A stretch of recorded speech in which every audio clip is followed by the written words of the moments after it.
স্বাধীনতা দিবসের প্রাক্কালে দেশপ্রেম এবং সেবার বার্তা নিয়ে জাঁকজমকের সাথে ভারত মাতার পুজোর আয়োজন করল শিবপুর বিধানসভা 1 নম্বর মণ্ডল বিজেপি। বৃহস্পতিবার কোনা অঞ্চলে এই অনুষ্ঠানের আয়োজন করা হয়। শুধু পুজোই নয়, এদিনের কর্মসূচিতে ছিল বাচ্চাদের নৃত্য অনুষ্ঠান এবং কয়েকশো অসহায় মানুষের মধ্যে বস্ত্র বিতরণ। অনুষ্ঠানের শুরুতে ভারত মাতার মূর্তিতে পুষ্পাঞ্জলি এবং আরতি করা হয়। এরপর মঞ্চে একের পর এক নৃত্য পরিবেশন করে স্থানীয় শিশুরা দেশাত্মবোধক গানের তালে তালে নাচে মেতে ওঠে গোটা এলাকা।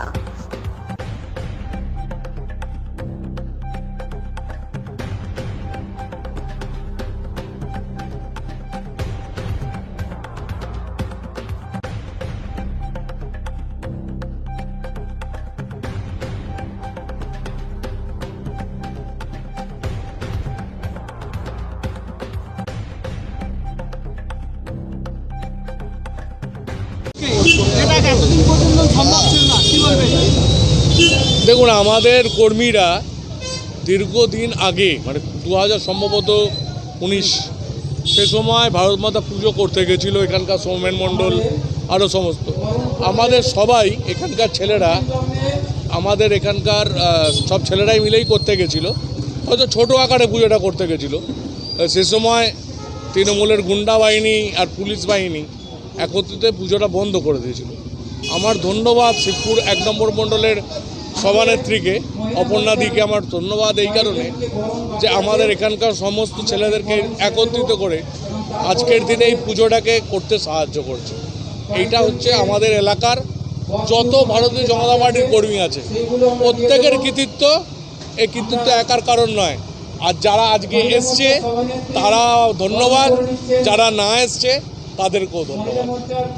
অ্যাকচুয়ালি আমাদের ভারত মাতা আজকে 80তম বছর হচ্ছে, কিন্তু আমাদের যতটুকু জানি আমরা এটা খুব ভারত মাতাকে, যে ভারত মাতা শব্দটা কোথায় থেকে এলো, এক নারী হিসেবে আমাদের প্রশ্নটা অনেক দিন ধরেই ছিল।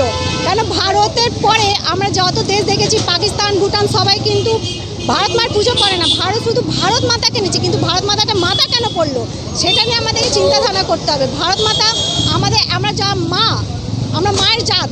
আমরা যেমন 5টা রূপ নিয়ে আছি, দুর্গা ঠাকুর এরকম সবাই মানে, কিন্তু আমরা যে অন্ন, মায়ের হাতে রয়েছে অন্ন, একদিকে পতাকা আর চারিপাশে, কিন্তু এটা অন্ন আমরা ভারত মাকে আমরা সম্মান দিয়ে বলছি যে আমরা মা যেভাবে আমাদেরকে লালন পালন করে, খাওয়া দাওয়া থেকে সব চিন্তা করে, সেটা শুধু একমাত্র আমাদের ভারত মাতাই করতে পারে।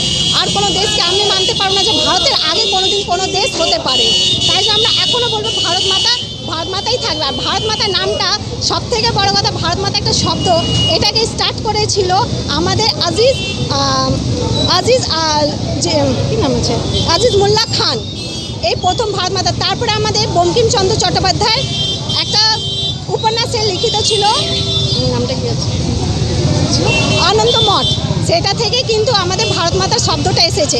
আজ আমরা এই ভারত মাতা বলি, বা এটা শব্দটা আমাদের একটা নাড়া হয়ে গেছে। সেই নাড়াটাকে আমরা গর্ব করে বলতে পারি যে ভারত মাতা কি জয়। আজও বলছি, কালও বলবো, আর যতদিন আমাদের সূর্য, চাঁদ আর পৃথিবী থাকবে ততদিনই আমরা বলবো ভারত মাতা কি জয়।